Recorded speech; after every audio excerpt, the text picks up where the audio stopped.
नमस्कार दोस्तों, आज आप पढ़ेंगे एक बहुत ही इंपॉर्टेंट टॉपिक जिसका नाम है सब्जेक्ट वर्ब कॉन्कॉर्ड। मतलब सब्जेक्ट को कर्ता कहते हैं, वर्ब को क्रिया कहते हैं, कॉन्कॉर्ड का मतलब होता है तालमेल या सामंजस्य। तो यहाँ कर्ता और क्रिया में किस प्रकार का सामंजस्य होना चाहिए, किस सब्जेक्ट के अनुसार कौन सी क्रिया आनी चाहिए, इसके बारे में आप पढ़ेंगे। वैसे तो इस टॉपिक की शुरुआत 9th क्लास से होती है, लेकिन कोई भी इस टॉपिक को सीरियस होके नहीं पढ़ता है तो वो अक्सर गलती करते जाते हैं। तो आज हम इस टॉपिक के बारे में आपको एक एक इम्पोर्टेंट रूल बताएंगे जो शायद है आपको पता हो। सबसे पहले हम जो है नाउन और वर्ब के बारे में समझ लेते हैं। तो देखिए, नाउन संज्ञा जो होती है वो एक वचन बहुवचन होती है, उसी प्रकार से क्रिया का भी एक वचन बहुवचन होता है। वो कैसे होता है, जैसे हमने एग्जाम्पल लिया बुक्स, तो यहाँ पे बुक्स जो है वो क्या है, बहुवचन है। बुक्स क्या है, बहुवचन संज्ञा है। लेकिन बुक अकेला कहाँ होता, तो बुक क्या है, एक वचन संज्ञा है। ये तो सबको पता है। लेकिन क्रिया में बात करें, जैसे हमने कहा कि राइट्स कहा, या फिर पहले राइट कहा फिर राइट्स कहा। अब देखिए, लिखना होता है राइट क्रिया का मतलब। तो यहाँ पे देखिए, यहाँ एस वाला जो फॉर्म लगा है ये कहलाती है एक वचन वाली क्रिया। ध्यान रखना, एक वचन वाली क्रिया जिसमें एस नहीं लगा होता है वो बहुवचन वाली क्रिया कहलाती है। इसका मतलब ये हुआ कि नाउन और वर्ब एक दूसरे के उल्टे होते हैं। यहाँ एस लगा है तो हम कह रहे बहुवचन संज्ञा है, लेकिन यहाँ यदि क्रिया में एस लगा है तो वो बहुवचन नहीं, वो एक वचन वाली क्रिया है। यहाँ एस ये नहीं लगा है तो हम कह रहे एक वचन वाली संज्ञा है, लेकिन यहाँ पे एस नहीं लगा है तो हम कह रहे बहुवचन वाली संज्ञा है। तो बस यही चीज आप इसमें ज्यादातर देखेंगे कि कब नाउन कौन सी है तो क्रिया कौन सी आती है उस नाउन के हिसाब से। जैसे देखिए, आप लोगों को पता होगा कि यहाँ पे इज एम आर जो सहायक क्रियाएं होती हैं, सहायक क्रिया इज एम आर की यदि हम बात करें, और वाज वर सहायक क्रियाएं होती हैं। ये जो सहायक क्रियाएं होती हैं, कौन सी सहायक क्रिया सिंगुलर होती है, कौन सी प्लूरल होती है, ये पता होना जरूरी है। तो देखिए, ध्यान देना, यहाँ पे हम आपको बता देते हैं कौन कौन सी सहायक क्रियाएं एक वचन का काम करती हैं, कौन सी बहुवचन होती हैं। डू, डज, हैज, हैव, इन सब में से हमें पता होना चाहिए। तो ध्यान देना, देखिए जैसे आपको इज के बारे में पता होगा, इज एक वचन के साथ आती है तो ये एक वचन वाली सहायक क्रिया हो गई। वाज भी एक वचन के साथ आती है, और एम सहायक क्रिया भी एक वचन के साथ आती है तो एम भी एक वचन वाली हो गई। लेकिन यहाँ पे डज की बात करें, ये भी एक वचन के साथ होती है, हैज भी एक वचन के साथ होती है। तो सीधी सी बात आप ध्यान रखेंगे, ये सब एक वचन वाली सहायक क्रियाएं हैं। बाकी यदि हम देखें, आर सहायक क्रिया बहुवचन के साथ होती है, और यदि हम देखें तो वर सहायक क्रिया भी बहुवचन के साथ होती है, डू भी बहुवचन के साथ, हैव भी बहुवचन के साथ होती है। तो यहाँ भी इन सहायक क्रियाओं को हम बहुवचन के साथ इस्तेमाल करते हैं। ये बात अलग है कि आई के हिसाब से एम होता है, तो आई प्रोनाउन जो है उसे सिंगुलर माना गया है, इसीलिए आई के साथ एम का प्रयोग किया जाता है। अब हम सीधे नियम पे आ जाते हैं और उन महत्वपूर्ण नियमों की बात करते हैं जो सब्जेक्ट वर्ब कॉन्कॉर्ड में बहुत ज्यादा इस्तेमाल किए जाते हैं और हमें पता भी नहीं होते हैं कि ऐसा भी होता है क्या। जैसे पहला नियम देखते हैं, कुछ संज्ञाएं ऐसी होती हैं जो दिखने में हमें बहुवचन लगती हैं लेकिन अर्थ में वो एक वचन होती हैं, और जब वो एक वचन होगी तो उनके साथ एक वचन वाली क्रिया लगानी होगी।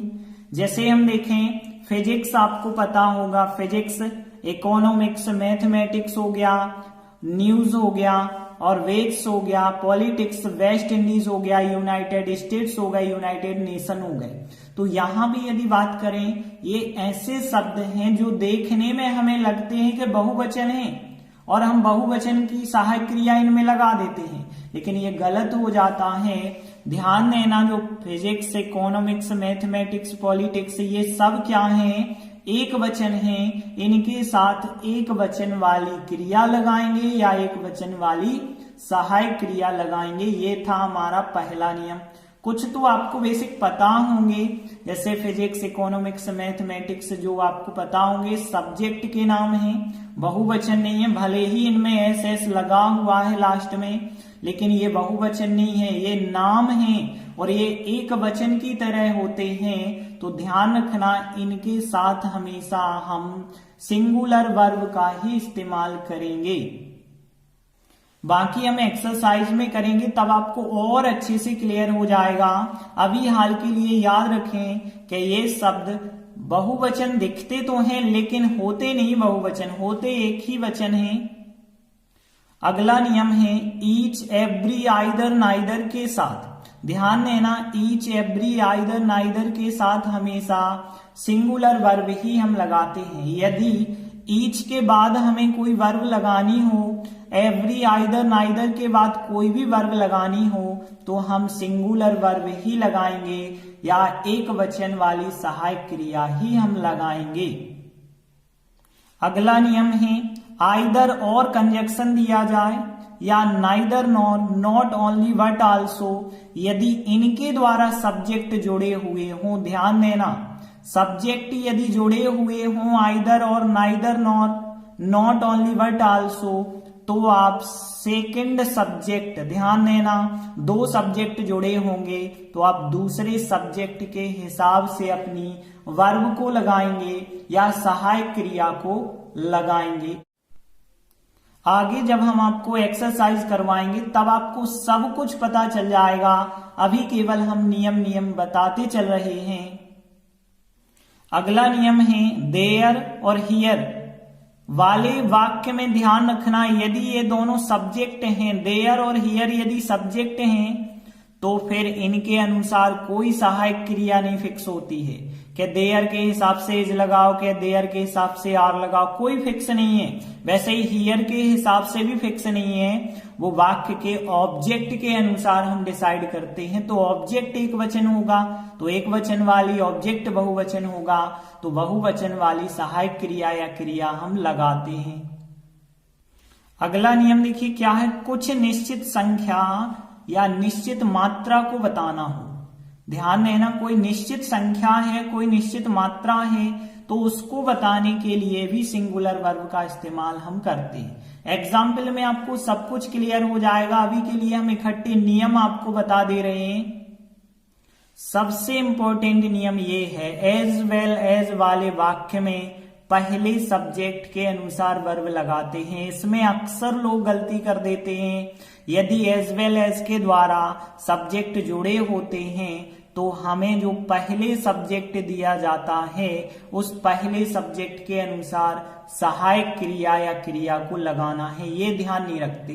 तो आप ध्यान रखेंगे एज वेल एज लगा हो तो वाक्य के पहले सब्जेक्ट के हिसाब से ही हम सहायक क्रिया या क्रिया को लगाना चाहेंगे। अगला नियम भी इंपॉर्टेंट है कि कुछ शब्द युग्म होते हैं जो हमेशा एक साथ चलते हैं, जैसे ब्रेड एंड बटर मतलब मक्खन रोटी, राइस एंड करी, कड़ी चावल कहलाते हैं। स्लो एंड स्टेडी मतलब जो होता है धीमा और स्थिर। यदि ये वर्ड वाक्य में आते हैं और ये एक ही बात को व्यक्त करते हैं तो इनमें सिंगुलर वर्ब लगती है। ध्यान रखना, ये भले ही आपको एंड से जुड़े हुए लग रहे हैं तो लगता है दो चीजें जुड़ गई हैं एंड से, बहुवचन लगना चाहिए, नहीं होता है। ये यदि एक ही बात को व्यक्त करते हैं, एक ही चीज को व्यक्त करते हैं तो उनमें एक वचन वाली सहायक क्रिया और एक वचन वाली क्रिया हम लगाते हैं।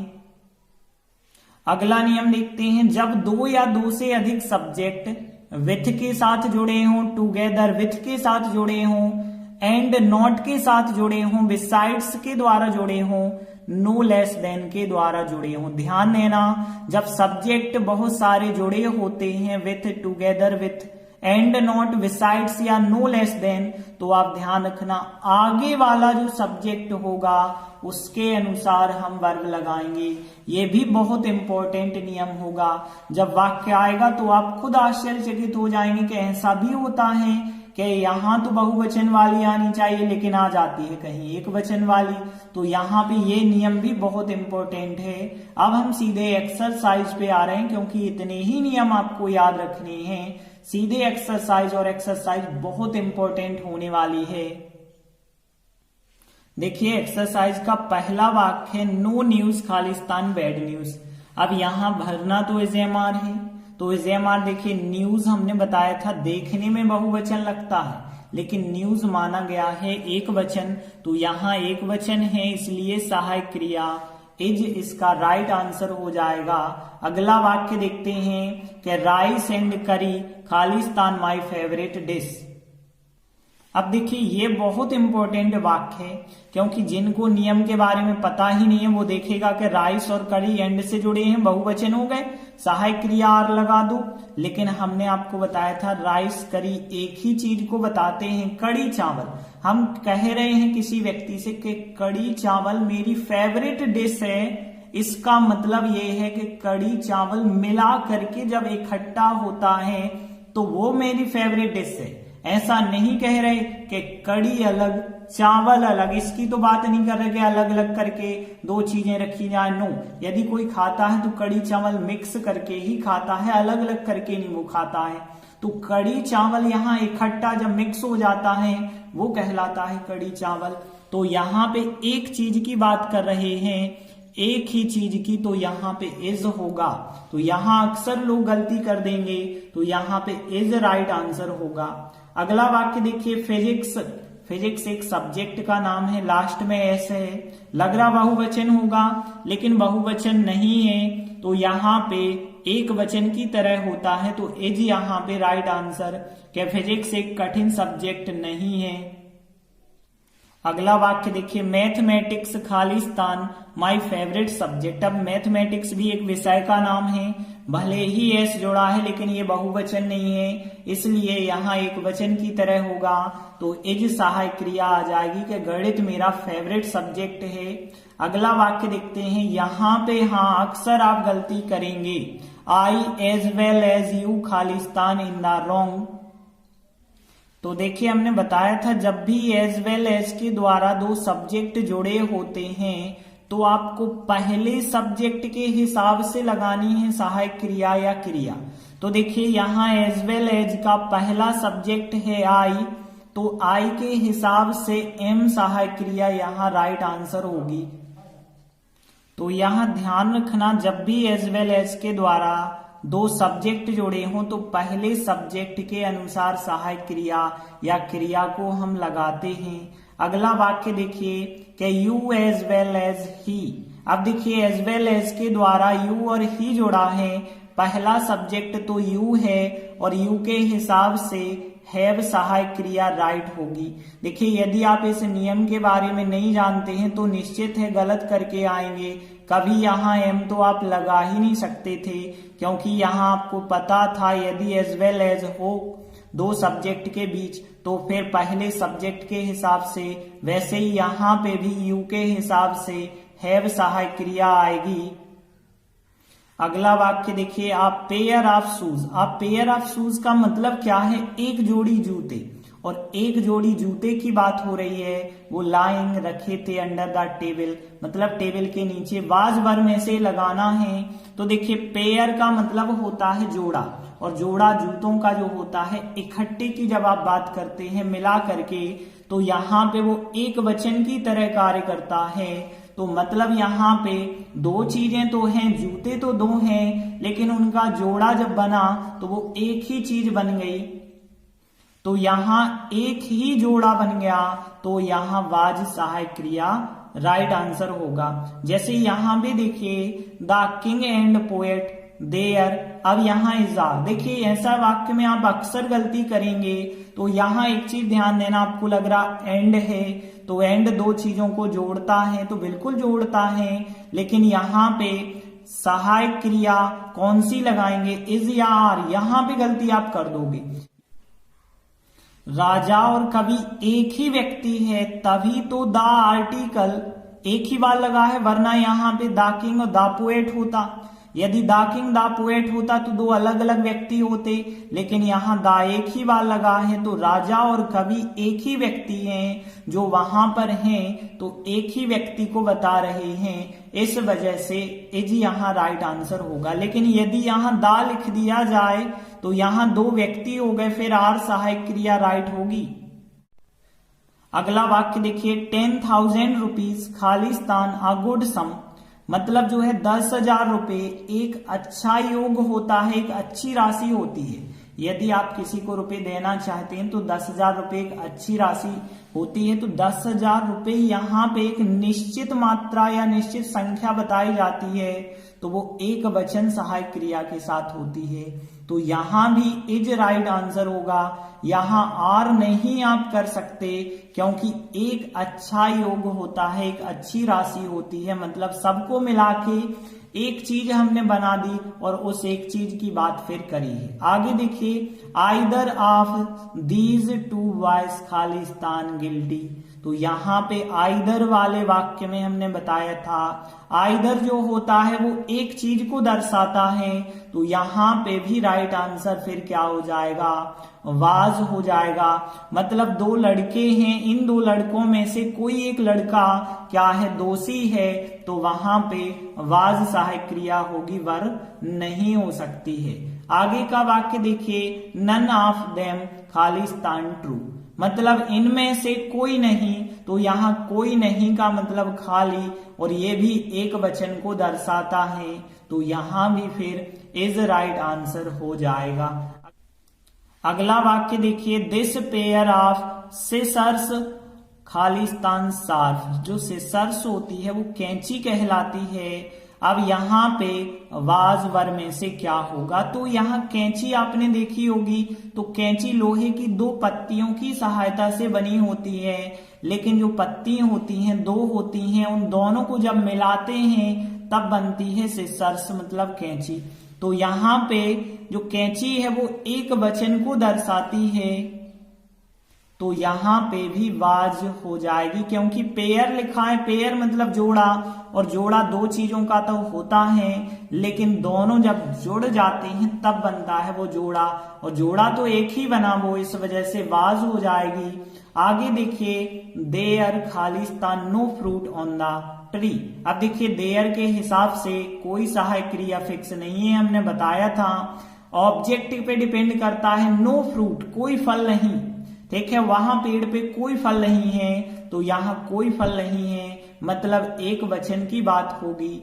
कोई फल नहीं है, वैसे तो जीरो है, कोई संख्या ही नहीं है जीरो, और जीरो भी एक वचन में लिया जाता है, तो यहाँ इज राइट आंसर हो जाएगा। अगला वाक्य देखिए कि देयर खालिस्तान 50 बॉयज इन द क्लास, और वाजवर सहायक क्रियाएं हमें यहाँ पे लगानी है। तो देखिए यहाँ पे 50 बॉयज की बात हो गई, 50 लड़कों की बात, बहुवचन हो गए, तो वर सहायक क्रिया यहाँ आंसर होगी। अगला वाक्य देखिए आइदर यू और your brother Khalistan done this, अब देखिए है से में से हमें भरना है। हमने बताया था आइदर और के द्वारा दो सब्जेक्ट जुड़ जाते हैं, तो हमें दूसरे सब्जेक्ट के अनुसार सहायक क्रिया या क्रिया लगानी होती है। तो यहाँ दूसरा सब्जेक्ट है योर ब्रदर, आपका भाई, वो तो एक वचन है और एक वचन है, तो हैज राइट आंसर होगा। अगला वाक्य देखिए here mister Gupta the class teacher, यहाँ मिस्टर गुप्ता जो क्लास टीचर हैं वो हैं, तो हमने बताया था देयर और हियर के ऑब्जेक्ट के अनुसार सहायक क्रिया होती है।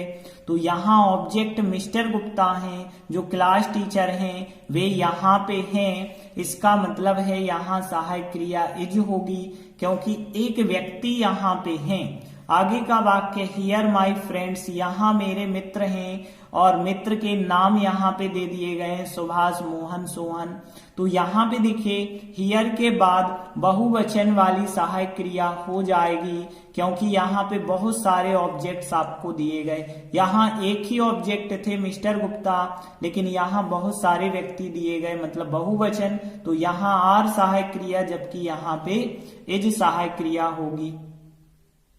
अगला वाक्य देखिए the owner of these house, मतलब इन घरों का जो मालिक है, घर तो बहुत सारे हैं लेकिन उनका मालिक तो एक ही होगा, वो बहुत रिच था। मतलब यहाँ पे वाज सहायक क्रिया हो जाएगी, क्योंकि यहाँ हाउस बहुवचन है लेकिन उन हाउसों का जो ओनर मालिक है वो तो एक है, एक वचन है, इसलिए वाज राइट आंसर है।